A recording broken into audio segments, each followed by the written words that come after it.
Hello and welcome to Absolute Trust Talk. This is our live version of our podcast here at Absolute Trust Council. I am Kirsten Howe, I'm the host. And today we are going to be talking about wealth transitions. We've all heard the old adage, shirt sleeves to shirt sleeves in 3 generations. And sadly, for many families, the transfer of wealth from one generation to the next doesn't always go smoothly.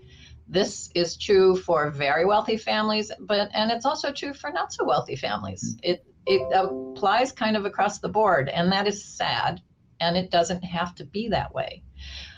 In this episode, I'm going to be talking to Richard Del Monte of the Del Monte Group about the underlying reasons why wealth transfers often do go badly, and the tools that he uses and recommends for families to use to not be one of those casualties. I'm going to introduce Richard officially in just a minute, but first, if you're a regular viewer, you know I have to get some housekeeping out of the way. So we are, number one is we are recording this live episode, and so if you wanted to watch it again or you have a friend who needs to watch it, it will be a video available on our website in a few days, and it's also being made into a podcast, which is just audio, so that also will be on our website in a few days as a podcast. And also you can always listen to our podcast wherever you listen to podcasts. Just go into the podcast app and search for Absolute Trust Talk, or you can search for my name, Kirsten Howe, you'll find us. So just give us a few days for that, and tell all your friends. The second thing is this is live, and so we do take questions at the end. Richard and I will talk for a little bit, and then I will open it up for questions from our audience. If you have a question and you're watching us live on Facebook, go ahead and type it into the comment section, and we'll see it and we will read it at the end. If you are not watching live, you're listening to the recording, I can't help you, but we are always here to answer questions, so you can certainly reach out to either Richard or myself afterwards. Okay, enough of that. Now, my guest, Richard Del Monte of the Del Monte Group, is a certified financial planner and a certified wealth consultant. He is nationally recognized as an expert on families and wealth. Richard, he's got so much exposure in the media. He's been featured on Fox Business News, in the Wall Street Journal, the New York Times, Private Opportunities Club, Private Wealth Magazine, Trusts and Estates, and Family Wealth Report, and I'm sure there are many more that he didn't bother to mention to me. He's also an author. His book, Endless Inheritance, Moving from Feuding to Flourishing in Your Affluent Family. We're going to talk about that a little bit later. And he's a much sought after speaker. He recently gave a TEDx Bellevue talk on a place of possibility for families and wealth. Richard has spent over 35 years counseling individuals, families, and closely held business owners, providing them with innovative and creative ways to keep, grow, and enjoy their wealth. That's a very important word, enjoy. He excels in guiding clients through challenging life transitions and finding ways to make seemingly out of reach financial goals become reality. And that's what a good financial advisor should do. If you want to get to yes, Richard is your man. Richard has an MBA in financial planning from Golden Gate University here in San Francisco, and a BS in business administration from Cal State Chico. He's been a faculty member at the Institute for Preparing Heirs, a student of Bowen Family Systems, and a founding member of the Council for Shared Leadership, LLC, which established standards of excellence for values-based advisors and the families they served. It's a very, very impressive CV. We are so lucky to have a few minutes of Richard's time today because he's in very high demand. Thank you, Richard. I'm so glad that you're here today. Thank you, Kirsten. I really appreciate this opportunity to be with you. Good. Yeah. Well, it'll be fun. I hope. So, Richard, you've been a financial advisor for many years, and you really have developed a reputation for and a specialty of working with families to ensure that the transfer of wealth from parent to child is successful. And as we know, those transfers don't always go well.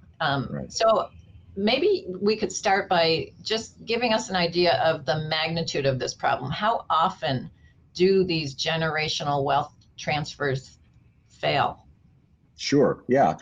That's a great question, because it's funny that it's so prevalent, but most people aren't even aware of it. You mentioned the shirt sleeves proverb, and that's something that's not just, an American thing. It's global. In Ireland, it's clogs to clogs in 3 generations, and in Asia, it's rice paddy to rice paddy. I'm serious. They have it's a human. Their adage, yeah. Yeah, I mean, it's a human condition, and it speaks to how what happens is when wealth is transferred from one generation to the next, 70% of the time, the next generation loses all the wealth by the end of their lifetime. And if you're among the fortunate few 30%, let's say, that are successful in transitioning the wealth, when the second generation transfers it to the next generation, which is the third generation of the family, they lose another 70%. So over 3 generations, there's a 90% loss rate. Oh my God! I mean, it's just That's devastating. Astounding. Yeah. It is. It is. Wow. So, when we say there's a failed transition, so the failure that you're talking about is the wealth just disappears from the family. It's no longer in the family. I'm guessing that there are other things that perhaps go along with failed transitions, and we could talk about that, family dynamic, personal problems, all of that. Right. So I guess that's my question. What do these failures look like? Yeah, that's a great question. There was a study done, kind of a landmark study in this field, done by some of my mentors, actually, Roy Williams and Vic Pricer, and they followed 2,150 families that failed to maintain their wealth and their family relationships. Over 20 years, they followed them, and they came up. They found out. Well, they asked them, like, what is the reason that your family failed? And the answers were really striking and kind of shocking, because most people would assume, I think, that if you lost all your money, it's probably because there's some kind of a planning error, right? The investment advisor put you in a bad investment, or no offense, but the estate planning attorney forgot to have the document signed or something, something like that. And actually, that study showed that only 3% of the failures had anything to do with a planning error. So basically, you in the estate planning field are doing a great job, but you're not causing any of these things. It's really the 60% of the failures were caused by a lack of communication and trust within the family. Now think about that. That's something, in the financial services world, we never even talk about communication and trust within the family. Right. And another 25% of the failures were caused by unprepared heirs. So the kids didn't know what to do after mom and dad are gone, when they inherited the family's, real estate portfolio or the family business or whatever it was. Well, so that's 85% of the failures. Yeah, which is really quite remarkable when you think about it. These are things that are within, at least in theory, within the family's control. It's not. Exactly. It's not something that the professional did to them. It's not something the IRS did to them. It's these are family issues, is really what you're talking about. Communication, preparation, trust. Those are family issues. Yeah, that's fascinating. And yet here you are, a financial advisor who helps people with those family issues. So let's focus on the first thing. If a family has a communication and trust problem, what do you see? When do they call you? What's causing them to call you? How do you get involved? I would love to say that they call me because they know what these risks are, and they want to make sure their families don't fall into that trap, into the shirt sleeves proverb. But right. alas, we all love the proactive client, right? Right. But they are, one in a million, unfortunately. When we typically get called is when the family is in a big blow up. There's a big problem. People are fighting. Siblings won't speak to each other. Parents won't speak to certain siblings. There's a big problem that they just don't know how to work out themselves. And that's when they throw the Hail Mary and want to get a professional involved. Okay. And so what do you do in that situation? You've got the family is in chaos or disharmony, at least, I guess you could say. Yeah. What do you do?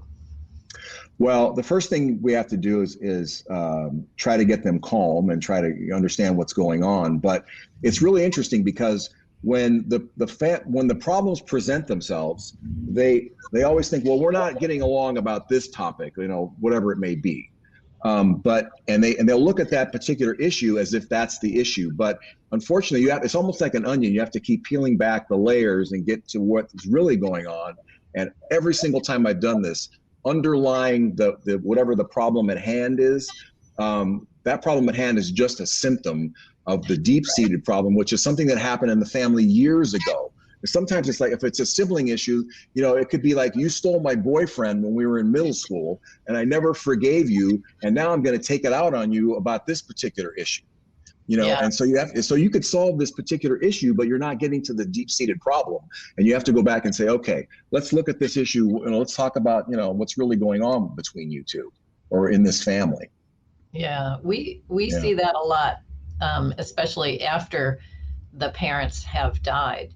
And that's where we see things, so you and I look at it before death as well, but where those kinds of issues tend to really present themselves for us is after the parents have died. And that's where you get siblings fighting over, a teapot or some silly thing like that. And it's never about the teapot. It's never even about $100,000.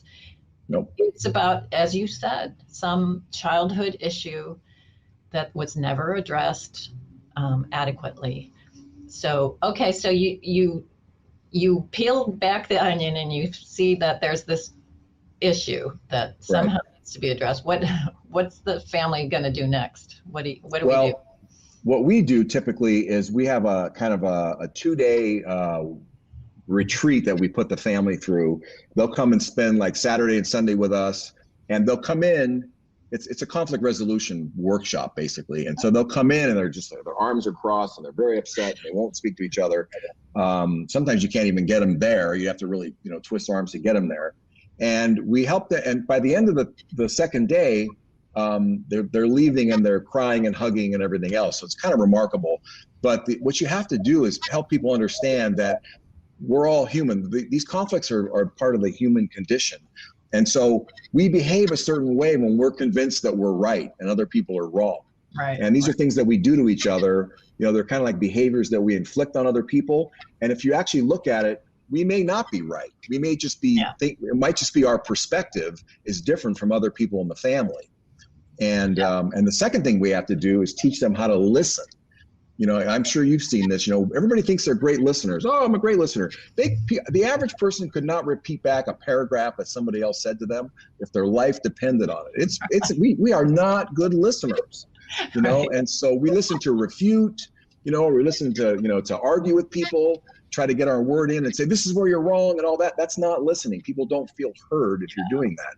So what's needed is to be able to teach them to listen, to understand the other person's perspective. And when you can do that, like through active listening, you can actually get to some real life-changing understanding and resolution. Well, those are really valuable skills, I guess, to acquire the ability to see that there's more than one perspective in every situation, and every failed relationship, there are two people who have responsibility. Absolutely. Right? And to help people come to that awareness, that's huge. Mm-hmm. That's really huge. And then, teaching someone to listen, really, not just wait quietly until it's your turn to talk.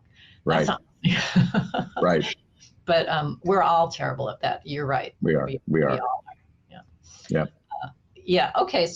So obviously, I'm guessing you have various exercises or you lead conversations that, I mean, it's like mediation in a way. Kind of, but it's not. It's more like I'd like to call it coaching. Rather, people say you're like a psychologist. No, we have psychologists that we bring in for the for these family situations. In fact, every meeting I do has a psychologist with me. But my role is more like coaching, facilitating, that kind of thing. Yeah, asking the right questions. Right. Right. Yeah. Exactly. That sounds like a lot of fun. I sometimes wish I had gone down a different path. That appeals to me. I like that kind of thing. Yeah. Okay, so now give us the other thing that you mentioned besides communication and trust was the unprepared heirs. Talk about some examples of unprepared heirs and what you've done to change that situation. Okay. Well, typically, we'll have a conversation like this with maybe the parents or the siblings, and they'll say, "Oh, my kids get along great," and they may get along great as siblings, but once mom and dad are out of the picture, and suddenly one, they're having to be business partners, right? Or they have to be, one of them is the trustee and the other ones are the beneficiaries, and there's a power disparity. Oh boy. They have no experience with that. And so all the great things that they might have done, as siblings have no bearing on how they're going to, because this is a whole new complicated relationship. And so if you just thrust them into that, it's like you're asking a football team to perform in the Super Bowl with never having practiced. You're asking for trouble. You've got to teach them. You have to give them experiences while mom and dad are around, ideally, that will give them the same kinds of interactions that they're going to have once mom and dad are gone. Right. So that's what we create. We create opportunities for them to have those interactions, on a platform that's not going to kill the family if it doesn't work out. So okay. So what does that mean? Like, maybe you give them as siblings, give them a project. Yeah, exactly. So for example, so like one thing that's really good, I'm sure you've been involved in, is family meetings, right? And so instead of having the parents run the family meeting, the family can decide, well, we're going to have G2, second generation, be in charge of planning the meeting. And so G2 could be 20 years old, they could be 60 years old. I mean, it doesn't really matter. But they're in charge of deciding, where are we going to meet? What's the conversation going to be about? Do we have to, what are the logistics? How are we going to get everybody there? What are we going to do about food? Are we going to have any family fun while we're doing this? All that stuff. And who are we going to bring in as an expert to talk? Like, are we going to bring in our CPA or our estate planning attorney to the meeting? What does the family need to hear or experience so that we can start growing? And putting that responsibility on G2 is real. That's exactly what you're trying to do, is have them step up and take leadership roles in the family. And if they screw up and the meeting doesn't go well, it's not going to kill the family, but they're learning. Right. That's one example. Just trial number one, and try something else. So exactly. What else? I'm sure your toolbox is stuffed full of things to try. Because every family is different, right? Exactly. You have to meet them where they are, and see. We'll actually give them a laundry list of these are the kind of things we could do. What strikes you? What's the low-lying fruit for you that seems like a good opportunity? But one of the ones that's most common, I'm sure you do these all the time. Do you do family estate meetings very often? Like, I'm sure you do, right? To explain what the terms of the trust and what's going to happen.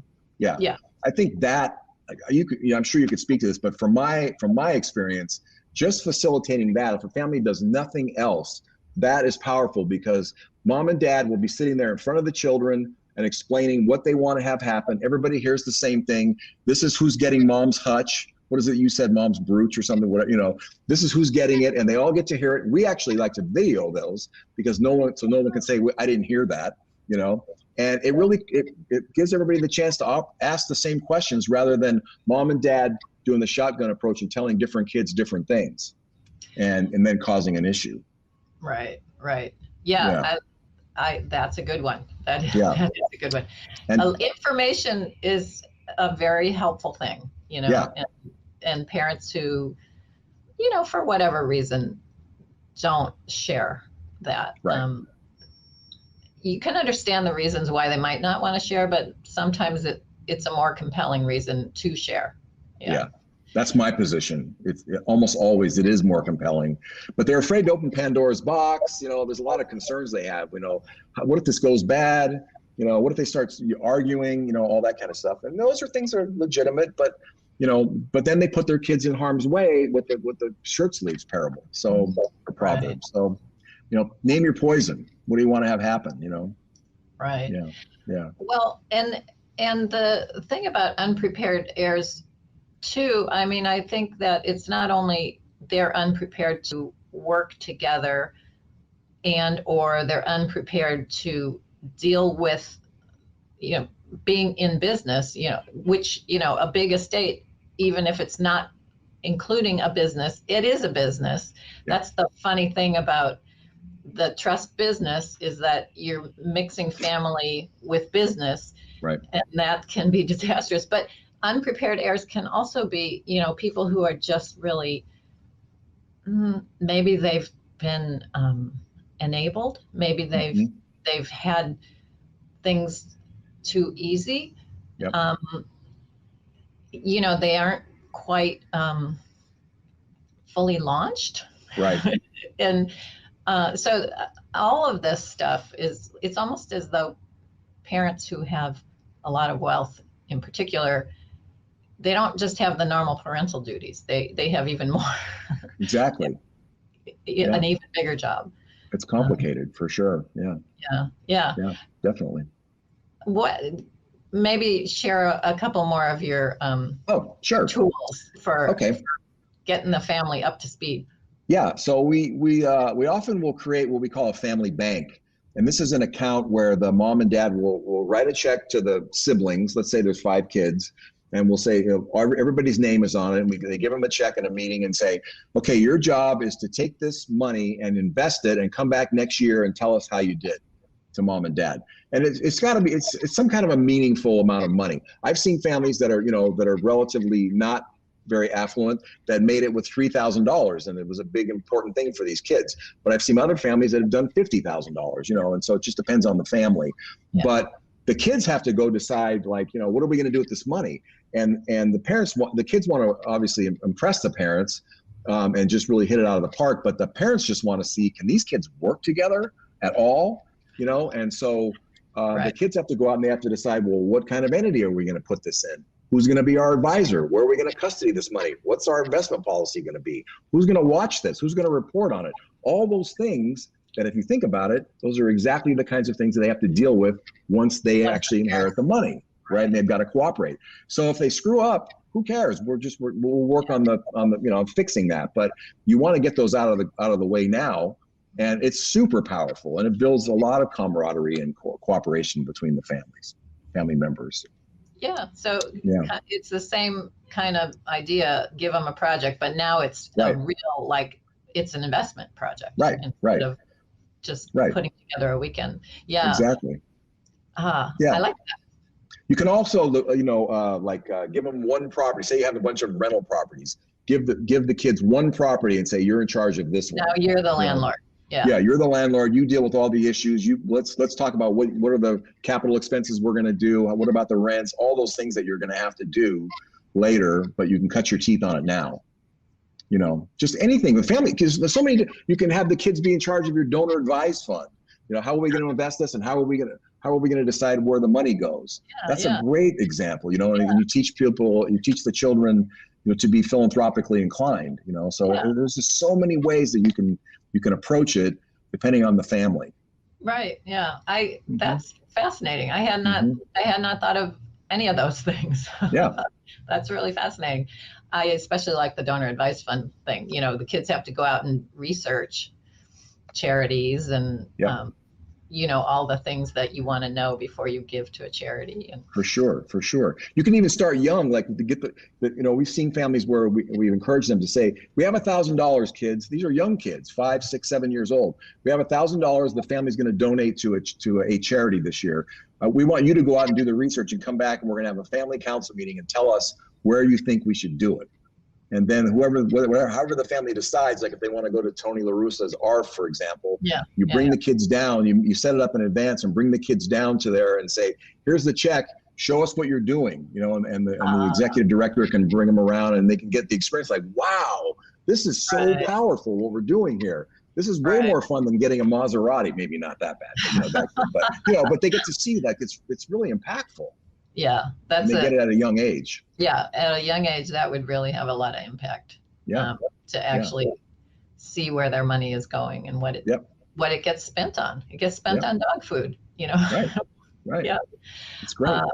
That's great. Thank you for sharing those. Sure. I think we probably should turn to our questions so we don't take too much of your time. So let me just scroll through and capture. Okay, here we go. Okay, so the first question was entered a little bit ago. It's probably before we started talking about this. What can you recommend for parents who want to teach young children to be charitable? And maybe we just covered that. There's one more though, if you want to do that, I can give you. Yeah, let's talk. The grandparent challenge. You can get people want the grandparents, they kind of put them out to pasture, go play golf or go drive around in your RV or something. But bring them into the family and use them as mentors. You know how it is. The kids rarely listen to their parents, but they'll listen to their grandparents. And so because the parents are the common enemy of both of them, right? And so they, and so you can the grandparents can be excellent mentors in a family to help them with that kind of thing. So they're super powerful and you can't forget them. That's such a good point. Yeah, that just because you're retired doesn't mean that you have nothing to contribute. Exactly. It often means the opposite. Yeah. All that wisdom. Yeah. Yeah. Okay. So here's what do wealthy parents need to do to make sure their children grow up with a work ethic? That might be a little outside of your realm. No. What do you think about that?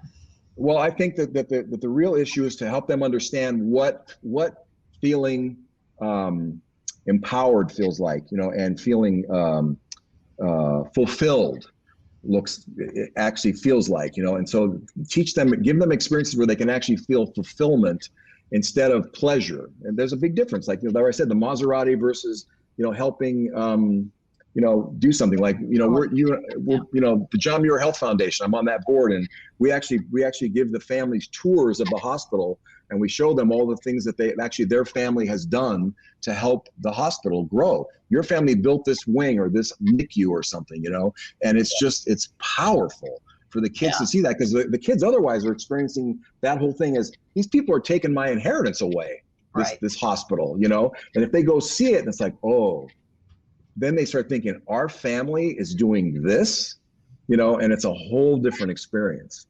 Yeah. So I think that's part of the work ethic, but giving them opportunities to work and feel esteem is really important too. Yeah. I think that work ethic thing is that's big. I talk to my clients a lot about that. I think that there definitely is a danger of kids who grow up with a lot of money and things were always available and easy, and knowing that they have a lot of money makes it easy to become a dabbler, to pursue this career for a little while, and then when your boss makes you angry, you quit, and then you go pursue, because you don't really have any skin in the game. Right. And so again, that's another job for the parent, is making sure that those kind of attitudes don't develop. Absolutely. And that's one of the root causes of the short sleeves proverb, is exactly what you're saying. Children doing that and not feeling connected to a purpose in their life. Yeah, I think that's really right. That you really hit the nail on the head. They've got to feel connected to that, and it has to be purposeful. Yeah. Okay, so I got one more question. Oh no, I guess I got two. Yeah. Is there anything you can do if one child just won't participate in the family meetings or retreats? What do you do about that? That's a great question, Kirsten. The thing that we kind of do, it's a little sneaky and underhanded, I have to say, but we tell them, I hate to give away my techniques, but we tell them, don't worry about it. It's fine. You don't have to attend the meeting. We just want you to know we're going to be talking about your inheritance at that meeting, but don't worry, you don't have to come. And they come, trust me, they'll come. It's a little underhanded, but it does get them there. Once we get them there, they're going to have a great experience. We know that. So right. Even if they have beefs and everything, they think that it's going to be what they already have experienced in their family, like miserable and fighting and everything. But when they're actually with a good, skilled facilitator or someone that can teach them things, it's a whole different experience. Yeah, it's not going to be the same old Thanksgiving dinner where everybody storms off before dessert. Yeah, exactly. Because you're gonna make sure that doesn't happen. Right. Okay, I've got another one here. What is the first step in implementing something like this with full-grown siblings? The first thing I could say to families is it's really important. It's super helpful if the parents, the older generation is still alive, because they are kind of the velvet hammer that keeps everybody in line. Yeah. Once mom and dad die, it's like trying to herd cats. It's as you know. Yeah. The cohesiveness is gone. So A, try to take advantage of it while the parents are still there. And B, it's really helpful to help the family members understand what this is about, what they're risking, and what they're subject to with them, and then also their children in context with the wealth and what's, fulfillment and purpose and all those things in their lives if they don't take action. And, so if they refuse to do those things, sometimes you can't help everybody, Yeah. We work with the willing. You help the people who are willing to be helped. Yeah. That's all you can do. Yeah. That's right. So unfortunately. That's how life works. Yeah. Yep. Okay. So Richard, now, I got one more question that came in. Okay. What age can I start teaching this to my children? 4 years old, the dinner table, you have the dinner table conversations, they listen, and you start talking about, philanthropy is a great way to do it with young people.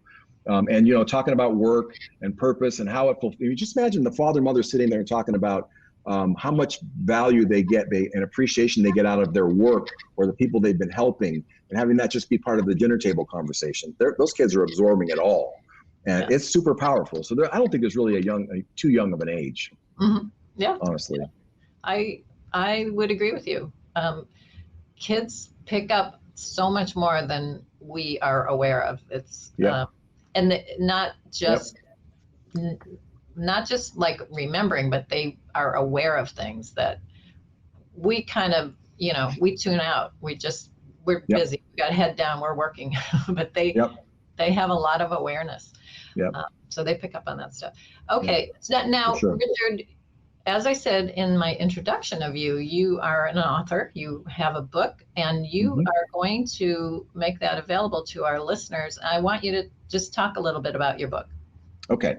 So the book is Endless Inheritance, and it's really a book that can explain the problems that we've talked about, the last half an hour, what the issues are families face, what happens if they don't fix them. There's a lot of stories in there, stories of people that we've dealt with, because stories are very powerful, of, people that have really suffered really badly, and other people who have done really, good things with it. And there's exercises in there. So it's basically a do-it-yourself book. So if you really want to get involved in this in your own family, you've got lots of things. There's exercises and experiences. We tell you how to run your family meetings and how to, what things to look out for, and how to prepare, the whole thing. You can just take it as a DIY book for people that want to do it themselves.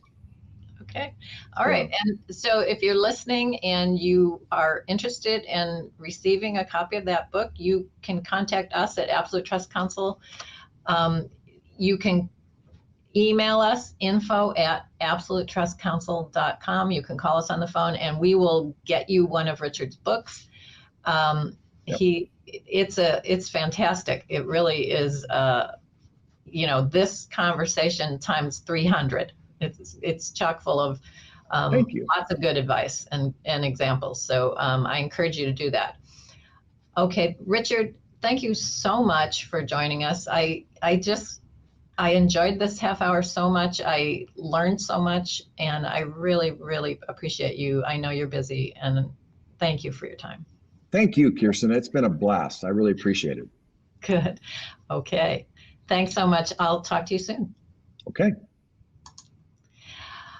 Okay. So, and thank you all for being here today. I hope you enjoyed the show, and I hope you learned something that is useful to you.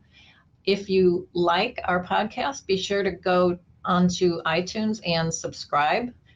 To find our podcast, you just go on the podcast app and type in Absolute Trust Talk, or you can type in my name, Kirsten Howe, in the search bar, and our podcast will appear, and you'll be able to subscribe there. That helps us with visibility online, with SEO, all those kinds of things that I don't really understand, but they tell me it's good. So it helps us. And besides searching for us on iTunes, you can also find all of our previous episodes on our website, absolutetrustcouncil.com. We have lots of other resources there. Just click on the podcast tab on our homepage and you'll see all of our past episodes. And also make sure to catch our next episode, which will be out in a couple of weeks. I hope you'll get a lot out of that one too. And I look forward to connecting with you next time.